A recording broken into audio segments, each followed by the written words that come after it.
Hey guys, welcome back to the next video in our SwiftUI Firebase series. In today's video, I'm going to be showing you guys how to create an infinite scroll view so that you can reflect data from your Firestore database. Obviously, we cannot load all this data in at once lest we run the risk of crashing our application. So we need a mechanism to dynamically load data as users scroll through the view. We must also implement the ability to refresh the view so that users can load recently added data. So before I bore you guys with the 30-minute code overview, I'm going to show you a quick demo of the application. So as you can see here, we have our posts, which are reflected in our database. In this instance, we only have one table in our database, which is a post table. And as you can see, we have the description, a title, and also the timestamp of when it was created. So currently, we're filtering by the timestamp so that the most recently created posts will be displayed at the top. So as you can see, we have day 7, day 6, day 5, day 4, day 3, day 2, and day 1. But we also have the ability to, if we scroll to the top, we can refresh this view. And now that doesn't really look like it's doing anything right now, but if we say add a new document with a title 8, day 8, and then just submit that, and then when we refresh, as you can see, our new document is loaded in, and it's also loaded into our database if we can find that. It might be at the very bottom. Exactly. And as always, the code for this video will be posted on my GitHub under SwiftUI Firebase Essentials. And if you're bored, you can check out the rest of my GitHub. I have some cool projects on there, such as a Tetris AI written from scratch, and also a neural network written from scratch in C. Okay, so starting with the actual code, over here in this base file, the infinite scroll view app, this is the starting point of our application. I have the boilerplate Firebase code. You can see this from the other videos, but if you guys just want to copy that, that's cool too. But I'm not going to go over any of this in depth because I've done that in the previous videos. So I guess the real starting point of our application will be the content view. And inside of this, we want to have a navigation view. And then we're going to have, let's say, post list view. So this is the infinite scroll view that's going to list all of our posts. Okay, and before we go over into the actual views, let's define our post data model. So first we have to import a few modules. We're going to import foundation, import Firebase Firestore, and import Firebase Firestore Swift. And then we can do struct post conforms to codable. And then we want to have at server timestamp. This property will hold our created time, and a timestamp optional. The next property we're going to have is var title. This will just be a string, and we'll set this a default of an empty string. And then also var description string, set that to a default empty string. And with that, our post data model is done. Next, we're going to do our post view model so that we can connect to the database. So let's just copy these imports right here and then go over into our post view model. And we'll just paste these in. These are the imports we need. And then we'll have class post view model. This conforms to observable object. And we'll define two properties, and then the rest will be functions. So we'll do published var documents, and we'll just set this to document snapshot array and an empty array. And then we'll do let db equals firestore for our Firebase Firestore database instance. So these functions are pretty straightforward. The first one is func create post. We're going to take in a title. If I can type today, my typing's pretty bad. Title string and a description, which is also a string. Okay, then we can just say let post equals post. Created time we can delete because that'll be automatically added. Title will just pass in the title, and then description just pass in the description. Then we can add a do catch block. So we'll have do catch and then try db.collection of posts, add document from post. And otherwise we can catch our error. We'll just say print error create post, and then our error message. So that one wasn't too bad. So the next function we're going to define is a function to load posts from the database. So we'll just name this func load posts, and we'll take in a number. So we'll say amount n is an int, and then we want to say var query is of type query if the documents.count is greater than 0. We're going to set our query to something. Otherwise, we'll set our query to another thing. I'll show you guys that in a second. And then we'll run query.getDocuments, pass on a closure with query snapshot error in, and then let's just say guard let documents equals query snapshot dot documents, and we want the error to equal nil. Otherwise, we'll print an error. We'll say error load posts, and then just pass on our error, and we will return. And if we can actually load these documents in, then we'll say self.documents plus equals documents. Okay, so we'll define these queries in a second, but I first want to explain how this application is working. And to do that, we're going to define another function. We're going to say func load posts if needed. And we're going to take on a document, which is of type document snapshot, and an amount, and an int again. So essentially what this application is doing is we will attach an onAppear method to each post within our list. And when we scroll, this onAppear function will be executed for each new post that is rendered. And as we scroll through the scroll view, this load posts if needed function will be executed as each new post enters the frame. So essentially what this load posts if needed function does is it checks if this post is the last one within our currently loaded documents. If this post is the last one, that means we need to load more posts in. So we have to do a few guard checks inside of this load posts if needed function to ensure that this condition is met. First, we'll say guard that the documents.count is greater than 0. It wouldn't make sense for us to load more posts if we don't have some already. And we want to guard that the current post, which we're actually going to change this to current equals documents.last. So if the post we're passing in is equal to the last post that is currently loaded, we're going to load more. And otherwise, we'll just return. And then that means we're safe to execute load posts with the amount equal to n. So now inside of here, we're actually going to define these queries.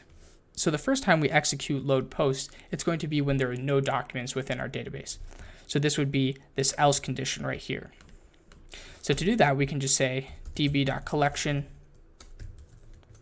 of posts, order by. We want to order this by the created time and set descending equal to true so that we get the most recently created post first.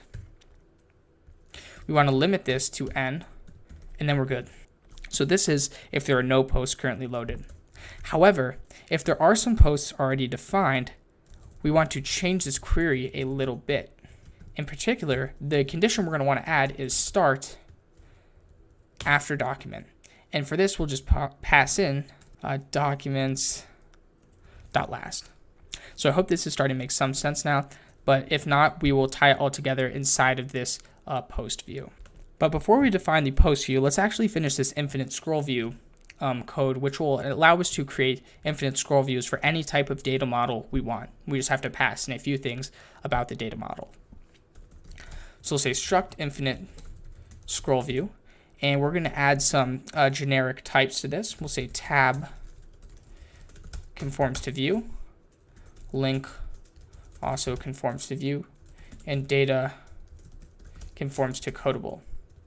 And then with this overall struct is going to be of type view. So first we're going to say let data is an array of document snapshot, and that's where we import Firebase Firestore and Firebase Firestore Swift. Let tab data, a function in which we pass in some data and get a tab out, which we defined up here. Let link be a function in which we pass in some data, and we get this link out, which we defined up here. On up here, this is just some code to execute whenever this infinite scroll view is loaded in.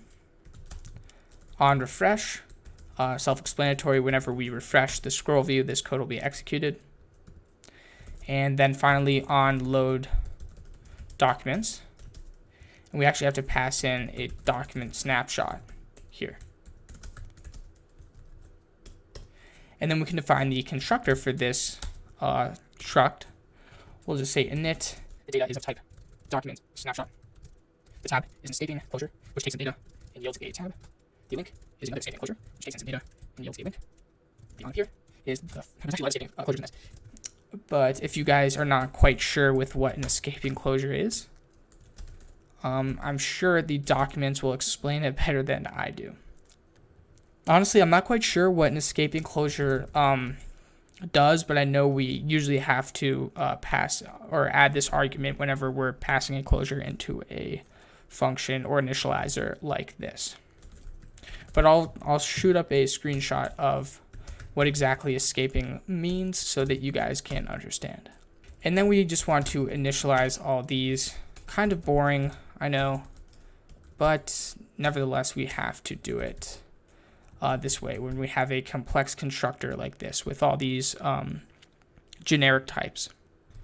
And sorry, onload documents should be onload data.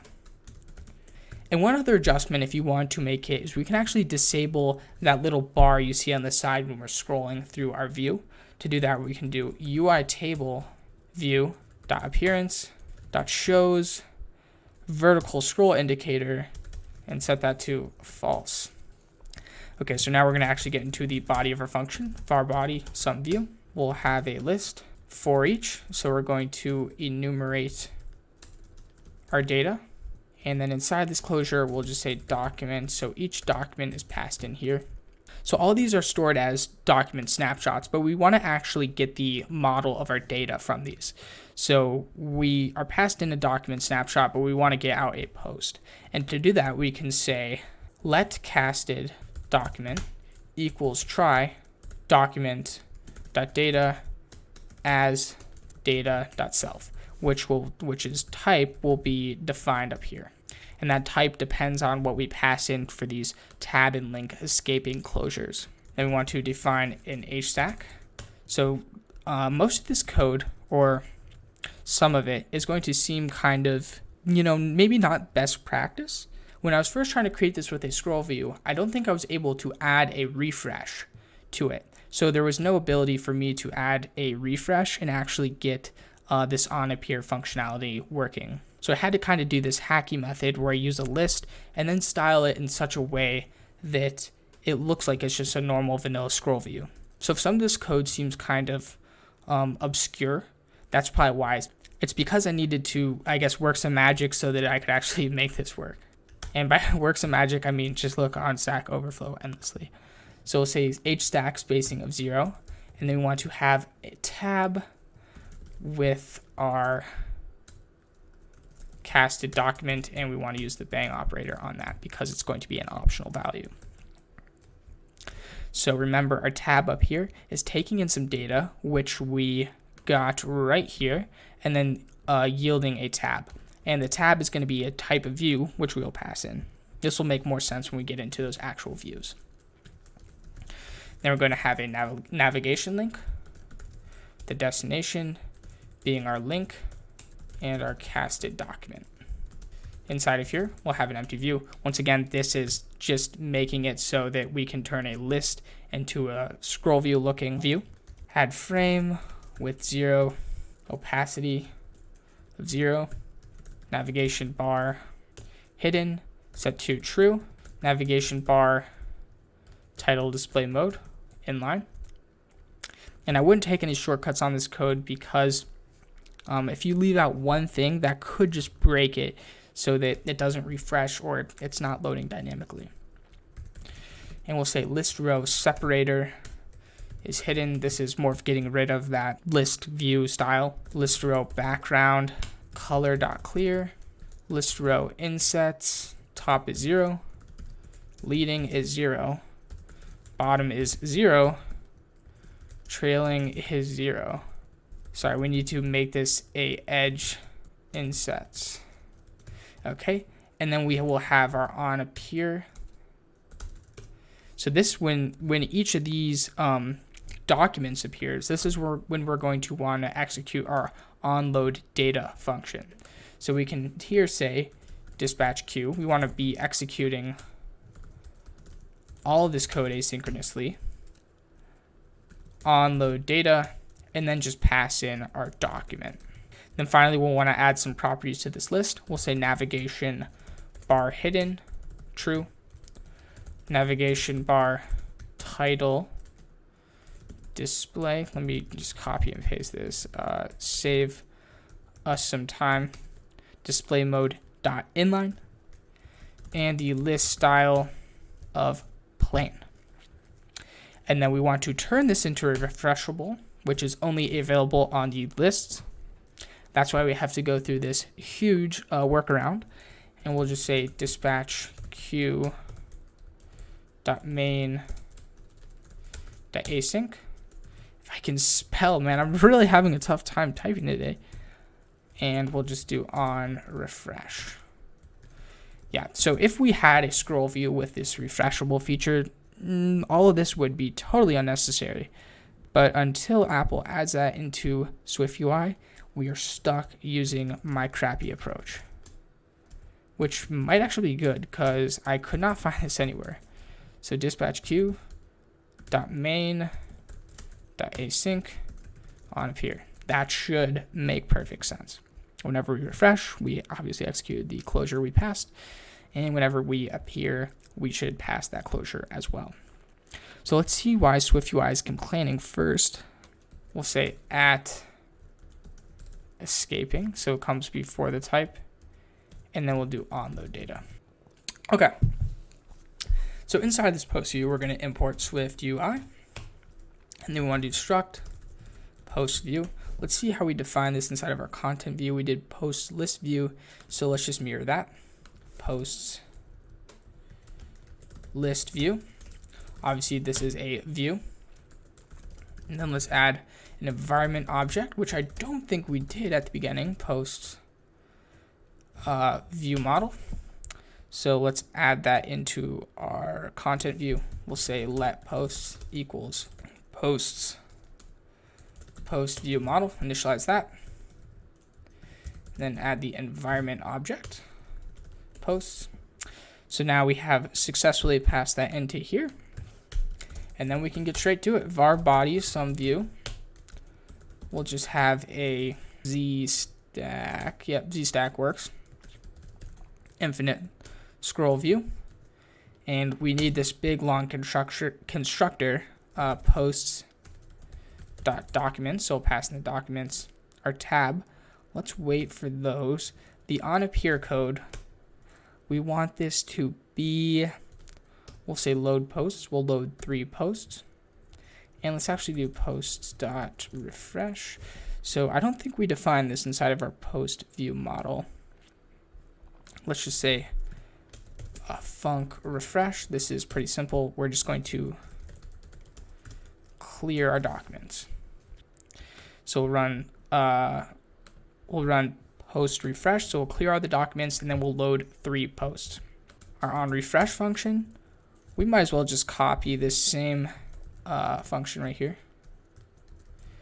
And then our onload data, this is actually going to be the important one. We'll say posts.load posts if needed. We'll pass in the current. So this guy load posts or onload data takes in a document. So this document will be passed in right here, we call it. So when we get this document, what we want to do is we want to check if we should load more posts. And then let's add an overlay for making additional posts. We'll say alignment dot bottom suite, and we want a navigation link with a destination to our create post view, which we will define shortly, don't worry. And image system name, we'll do plus dot circle. We want to make this resizable. This is basically just a bunch of styling. Frame 60 works. 60 works. Alignment center, sure, perfect. No one cares about styling. Just kidding. We obviously care about styling. Padding on the bottom of 10. And the foreground color, might as well set that to blue. I'm feeling blue today. Okay, awesome. Done with that. We obviously need to add these in. See, Swift is complaining to us, but we will appease it shortly. So first things first, we're going to define these tabs that we'll pass in. So we'll say struct post tab view is a view, takes in a post, and then we will have some view as the body, and we can just say a vstack, sure. VStacks are awesome. VStack, text of post.title and post.description. Throw it on there, might as well. And then let's add a frame to this guy. Let's say max width infinity. We want this to take up the whole width of the screen, and the min height 700, so it consumes the height of an iPhone 12. And then the background, I have this color that's really looking good, but I'm just going to throw a color dot yellow. Let's make this the styling really ugly. And then a divider at the end so that there is a separation between consecutive posts. All right, and there's, thankfully, there's only 2 more views, which are relatively short. Thankfully for you guys, not for me. I love creating these videos, but you guys probably don't like watching 30-minute coding sessions, which I don't blame you. I don't really like it either. So we'll say struct create post view type view environment \dismiss. This will be our dismiss function that gets magically passed in. Thank you, Swift. Environment object var posts. This is our post view model, and state var post equals a default post. And then we'll have var body, some view, text field. We'll have a title. The text will be the binding to the post.title. Copy that. Description too, that would be useful information. And a button with an action. We'll just say post.createPost. Pass in that post.title, that post.description too. And then might as well dismiss the view. And then let's just make this a button that says submit. Pretty plain stuff, but you know, gets the job done. Create post view does not conform to protocol view. Let's give it a minute. Obviously I need to put this into some sort of container like a VStack. And an indent also wouldn't hurt. Okay, so that is just a view for creating posts. As you saw in the beginning, when I pressed that plus button and was able to add a view, this is the view that it was and the code that's being executed. And then finally, a post link view. So when we actually click on the post, it'll pop up this view. So we'll say view, need the post, that would be helpful, and a body. And we'll just say text post.title and post.description. Chuck that into a VStack. Give it one indent. Okay, so now that those are all defined, we can actually pass them in up here. So for this tab parameter inside of this infinite scroll view, we're going to do something kind of cool. We're going to pass on a closure. And inside of this closure, what it's going to receive is post and a post tab view in, and then we will just return post tab view with the post set to post. And for our link, we'll do a similar sort of magic. We'll say post of type post and a post link view in return post link view with the post set to post. So if we look over here in an infinite scroll view, we can kind of see how this is all coming together. Each of these is an escaping function which takes in some data. If we look over in here, this data is corresponding to a post, and then it yields a tab, which we said was a view. And if you look over here, that's exactly what we have. We have a view, post tab view, and then we just return it.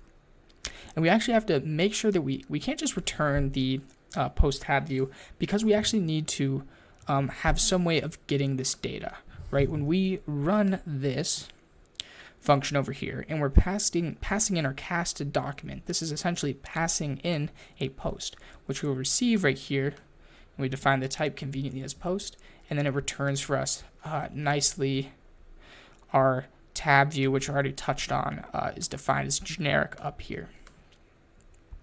So this was I don't know if this is the most logical approach, but this is a good reusable view that is pretty lightweight, pretty straightforward. I've seen packages for this which are on the order of like 500 lines long. I don't think you guys want a 500 line long monolithic piece of code within your application that you have no idea what is actually doing. So I think this chunk of code is pretty easy to reason about, and also pretty easy to implement inside of any of your applications. So with that being said, I mean, I can build the application for you guys, but you already saw in the beginning of the video what exactly happened. But you know what? I'm just thinking, let's probably build this just in case there's a bug. Don't want to leave you guys with any bugs in your application. As always, you can check the GitHub. That should be bug free. But let's make sure that it actually builds, and then we'll be done. But anyways, the build just succeeded, so that means we have about 10 more minutes left until the application actually starts running. So I'm wondering, have any of you guys ever worked with Objective-C? I don't know why, but it just seems like really confusing. Now maybe I'm wrong. I also thought SwiftUI looked really confusing. Still do kind of think it is really confusing. But yeah, if anyone has any Objective-C experience, just leave a comment. Tell me what it was like, because I'm kind of genuinely curious. Was the compilation times on Objective-C as slow as they are with Swift? Are they slower? You know, that would be a good question. I might have to literally get a fire extinguisher for my computer. It is so hot right now. Running OBS and Xcode on this thing. My CPU is probably melting as we speak. Okay, it executed. That's all we needed. They are loading in dynamically, as you can see. And I actually can... Okay. Big lag spike there. So I can prove to you that these are loading dynamically because, as you see inside... I mean, if you didn't already believe me. I hope you believe me. But inside of our code here, you can see we have... this load posts amount 3, so it should be loading in theory 3 posts. However, when we scroll, you can see we can get all the way to the first post, meaning there's 8 posts in total. So yeah, I hope you guys enjoyed this application. I had a fun time building it. I'm sure to use this in other projects, but anyways, I hope I could give you guys some code that is useful and you can incorporate into your own stuff. So with that being said, have a great one.